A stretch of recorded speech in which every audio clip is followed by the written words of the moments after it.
তাই না আমারে দইরা দইরা আমারে প্রতিষ্ঠিত করছে।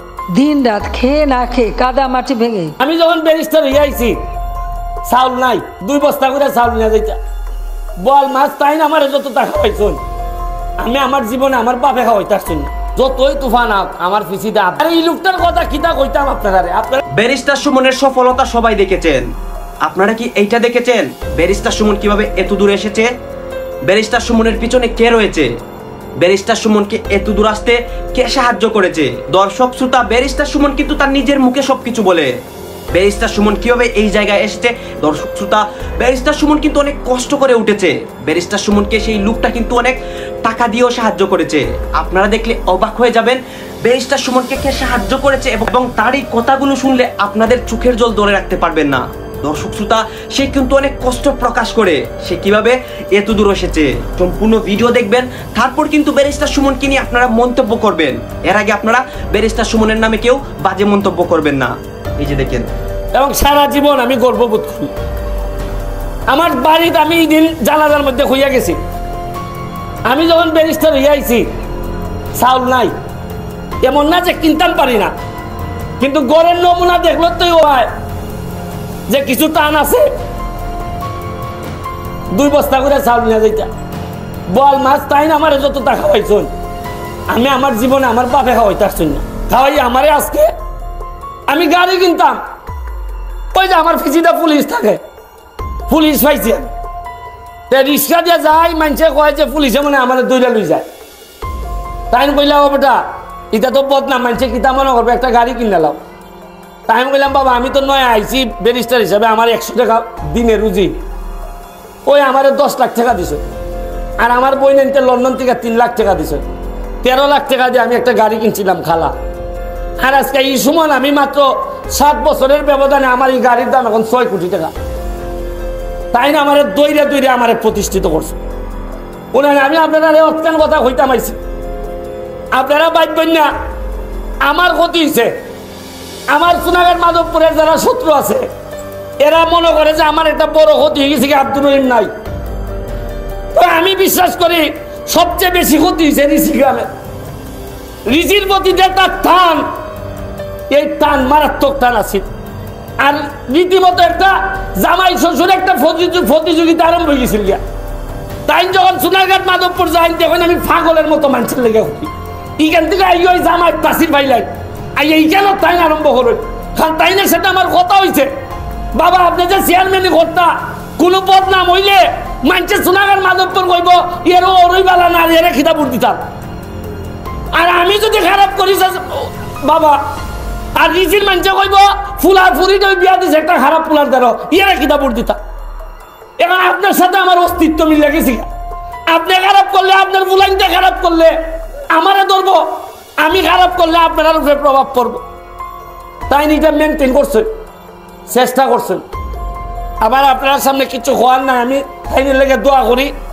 আর আমার কর্ম আমি চেষ্টা করবো, আমার কর্ম যেভাবে আমার নিজের বাপরে সম্মানিত যদি করে, তাই আমার শ্বশুরের জন্য আমার কর্মের মধ্যে সম্মানিত করে। আমি চেষ্টা করে যে জামাই হিসাবে যৎকান সম্মান অর্জন করলে ঋষির মানুষ পরিচয় দিয়া ভালো অনুভব করে, এই চেষ্টাটা আমি করবো। আমি আজকে আমার শ্বশুরের এই শোক সভার দ্বারা হইতেছি, আমি আমার সর্বোচ্চ চেষ্টা করবো জামাই অন্তত আপনারা পরিচয় দিলে আপনার যেন মুখ লজ্জা না হয়। আমি শেষ করবো আমার শ্বশুরের সম্মানে। আপনারা জানেন আমি সোনারঘাট মাধবপুর ঘোষণা দিছিলাম যে এমনভাবে গাছ লাগাইমু, আম গাছ লাগাইমু, ফলের গাছ লাগাইমু। আমি আর মজা কইরা কইতাম যে আমার ওর বাড়ির উপরে যত ভাগ্য আছে নিমু গিয়া সোনারঘাট মাধবপুর, বলতাম যে গাছ এমন লাগাইমু সব পাইকা আমি নিমু গিয়া সোনারঘাট মাধবপুর, আমার ওর বাড়ির উপর থেকে নিমু গিয়া। ভাগ্যা তো নিলাম ফার্সি না, বরং আমার ওর লাগে শুনিয়া মনে আছে নি চেয়ারম্যানের নির্বাচনে কইছিলাম যে আমার ওর তো খারাপ করছেন ঠিক হই, কিন্তু আমার ওর তো যে প্রেশার, এই প্রেশার লইলে তাই ঠিক বা কিনা। কারণ আমি তো জানি 3 মাস পরে তো আপনারা এখন নয়া চেয়ারম্যান ভাইবা, তা আমি 3 মাস পরে ওর ভাইতাম খুব। যাই হোক, আর গাছ আপনারা এখান থেকে আমার ওর মরার পর আর ভাইকা নিতাম না। এর লেগে আমি সিদ্ধান্ত নিছি আমার সোনারঘাট মাধবপুরের পাশে সাথে সাথে আমি আপনারা রিসি গ্রামের মধ্যে এই রাজশাহী থেকে যে আমি আমের গাছ যেটা 250 টাকা গোটা বেচে এটা 1 বছরের মধ্যে আম ধরে, আমি আমার শ্বশুরের সম্মানে 5000 আমের গাছ আগামী সপ্তাহে রিসি ইয়া ঢুকবো আপনারা বন্টন করিয়া আগামী 10 বছর যেন এই আমের মধ্যে দিয়ে আমার শ্বশুর আরও কিছুটা বাচ্চা থাকুন আপনারা হৃদয়ে, এই চেষ্টাটা আমি আপনার কাছে করব। আমি যখন লন্ডন থেকে আসি ব্যারিস্টার হয়ে 3টা আলাপ বিয়ার আলাপ আমারে ফেরত দিল এরা। কেন লাগি ফেরত দিল যে ব্যারিস্টার ঠিকই কিন্তু রাজনীতি করে, বিয়া দিল না। এই সময় আমার বাবা মারা গেছেন, আমি একটা অসহায়ের মতো। ঠিক এই সময় আমার যে বিয়ার আলাপটা আইলো আমারে কুলে তুল্লা নিলা আমাদের আবু জাহির সাহেব। আমি তখনও আমার শ্বশুরে চিনি না, তবে তাইনের নাম শুনছি আমি খালি, আব্দুর রহিম। সোনারঘাটের এক লোক মাইর খাইছে,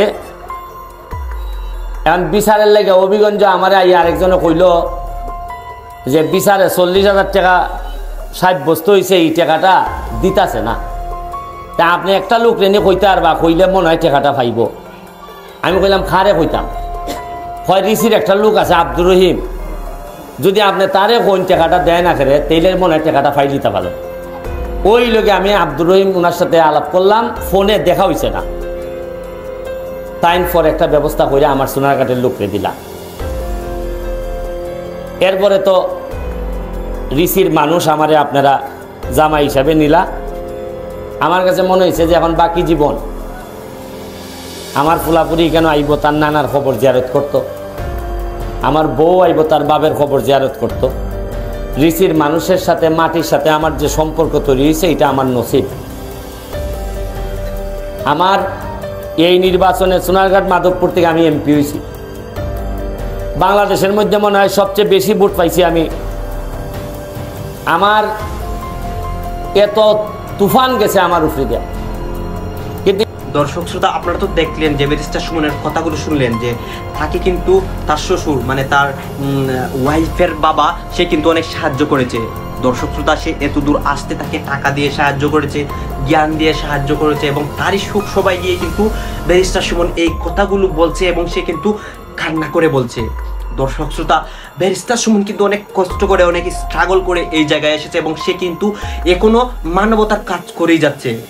দর্শক শ্রোতা, এই লুকটাকে নিয়ে আপনাদের কি মতামত প্লিজ এই ভিডিওর কমেন্ট বক্সে অবশ্যই লিখবেন এবং আপনাদের কাছে আমার একটা রিকোয়েস্ট থাকবে, আপনারা যদি এই ব্যারিস্টার সুমন ভাইকে একটু ভালোবাসা থাকেন তাহলে কিন্তু আমার চ্যানেলটি সাবস্ক্রাইব করবেন। ধন্যবাদ।